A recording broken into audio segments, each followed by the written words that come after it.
All right, so let's bring in someone who knows what's going on in Dallas. All right, Chuck Cooperstein, the radio voice of the Dallas Mavericks, longtime great radio voice of the Mavericks, fellow Florida Gator alum, must be Go very happy. Gators. Go Gators. Very happy with the basketball team right now. Maybe that's something that'll cheer you up a little bit right now, Chuck. The Gator basketball team is doing terrific. Tough loss to Tennessee over the weekend, though. Right. I did see them score 44 points against Tennessee. That wasn't very good. But of course, the prevailing news is what's going on with the team that you work for right now. And my favorite thing to ask people to start is, where were you when you learned of the news? So where was the radio voice of the Mavericks when he found out about the trade? He was in his room speaking with his wife on the phone. My phone started buzzing, but I was trying to ignore it. And it just kept buzzing and buzzing. And so I just pulled back for one of them, and I saw a message that said, what the hell? And okay, I kind of let it go. And then about a minute later, I happened to see the alert come from ESPN that the trade went down. And I told my wife, I said, hey, my phone is buzzing. Luka just got traded. And got to go. And I'll talk to you later. And literally, we did talk later, but I had to, start seeing what people were texting me about and whatever. So how long did it take you to realize that, okay, this is actually for real? Oh, I thought once when ESPN posted it, I figured, okay, they're not going to miss on something like that. And it was extraordinary. You start texting people and people are texting you. And, my son, who's also in the business, he calls me at 3:00 in the morning after he had to do a thing for his streaming service. And, I think I got about 3.5 hours of sleep. And of course, we played an afternoon game yesterday in Cleveland, where I think we were all zombies on every imaginable level. So what are, after thinking about it for a few hours, you said you got very little sleep. Do we eventually get to the point where you rationalize? We all heard Nico Harrison's press conference. So do you start to try and rationalize why this could be a good thing for the franchise? Well, it's hard. It's really hard because he was ours. He literally was ours. And I think, you're in Miami and you probably felt that way, but it was a lot later in his career when Dwayne Wade went away, when Pat Riley wouldn't sign him and sent him off to Cleveland. It's unfathomable to think that for the first time in my 20 years with the Mavericks, that I will not be broadcasting a game that has a generational superstar. I had Dirk for 14 years, Luka and Dirk together for 1 year, and now Luka. And now I have to get used to the fact that, hey, Anthony Davis is a great player, and he's going to be in the Hall of Fame someday. And he may very well be able to help this team in an area that they've had some issues with. But when you're watching something generational and that's taken away from you, that's hard. But look, they're playing the games and you got to go do the work, and you got to, you have to deal with it as a professional. Certainly as a fan of basketball, I can't think of, Magic Johnson playing with anyone else beside the Lakers. I can't think of Dirk playing with anyone else beside the Mavericks. I can't think of Bill Russell playing with anyone else beside the Celtics. Yet, I think, and Giannis said this last night, this is a very, very stark reminder that anyone can be traded. And as a result of that, when players decide that they're going to look out for their own interest and take the best deal for them and their family, that fans cannot yell at them, because their team is just as likely to cut bait with them as they are to leave themselves. Now, Chuck, when something huge happens that was unexpected, really in any walk of life, sometimes we'll look back and it'll be, yeah, you know what? I remember this. Maybe I should have seen it coming. Can you connect any dots where you say, No. You know what? Maybe I should have seen it coming? No. I think there was a sense that we're on a 5-game road trip right now, and Luka's been out since Christmas, and there was a thought that he might come on the road trip as kind of a ramp up to him returning to play when we get home on Saturday to take on Houston. And he didn't make the trip. And I think there were some people who were kind of shaking their heads about that. But does that then make you leap to, you know what, we're going to get rid of the guy? I mean, no, you can't take that jump. That's just absolutely ridiculous. So, I mean, that's the only thing. But it's just, like I said, it's really hard, I think, for me, and I think all of us who are around the team, and obviously the fans who have been in complete meltdown mode for the last, 36 hours, and understandably so, to try to put our arms around this and say, look, this is real. And, my job is to try to, make things as exciting as possible. And hopefully the team will respond in a way that will allow me to do that and to bring us into a new era of Mavericks basketball. But suffice to say, for fans, it's going to be really difficult. And frankly, I'm really interested to see when we come back and we play the Rockets on Saturday, at the arena, just what the reaction is. Do we think that will be Davis's debut?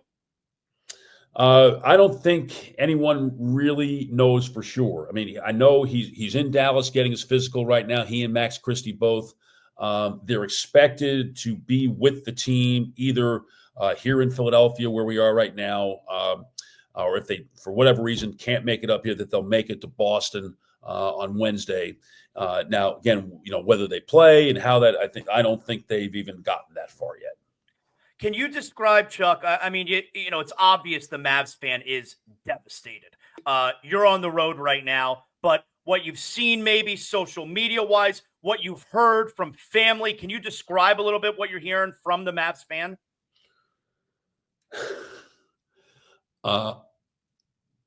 Anger is not even a strong enough word. Furious, hurt, let down. Whatever your strongest adjective is when it comes to betrayal, that maybe that's the best one that fans, I think, feel right now. That they got to the finals last year. They spent the summer trying to build their team to make the best team they possibly could around Luka. And basically, after 22 games of Luka playing this year, they decided that that's not going to work, and that Luka is the one that is going to go. They're having a really hard time with that, and I certainly understand that. I will say, though, I mean, and I said it in whimsy, on Saturday night, and a lot of people got mad at me saying, you're not reading the room of what's happening. But I was just completely struck by the NBA and how this does not happen in any sport. Okay. Baseball, when you trade stars, you're trading them for guys that you hope will be good 5 years from now. Football, we're not trading star quarterbacks and probably haven't done so since Dan Pastorini was traded for Ken Stabler in the 70s. Hockey, yeah, Gretzky got traded, Messier got traded, but you don't see Hall of Famers being traded for each other. I mean, that's what takes this to an entirely different level. And even, look at the De'Aaron Fox trade and Zach Levine goes to Sacramento. I mean, these are really good players. I mean, that's fans, if you're sitting at the bar and you're arguing about, what does this mean?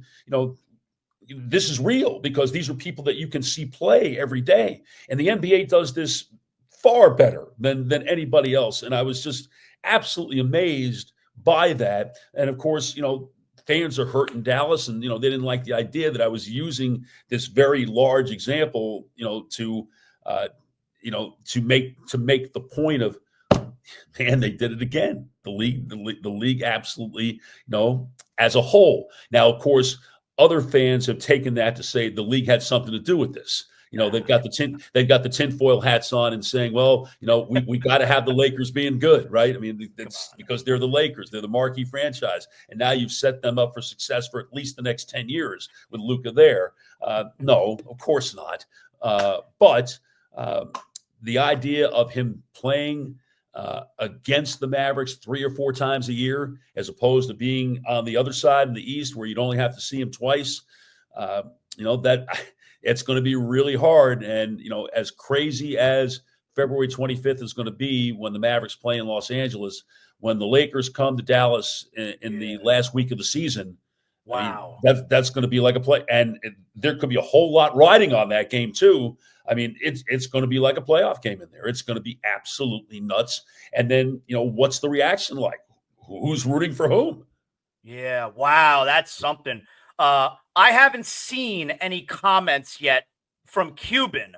Has anyone heard an opinion from Mark Cuban yet? No, I think he had a tweet that just said "Go Mavs." He's not involved in this anymore.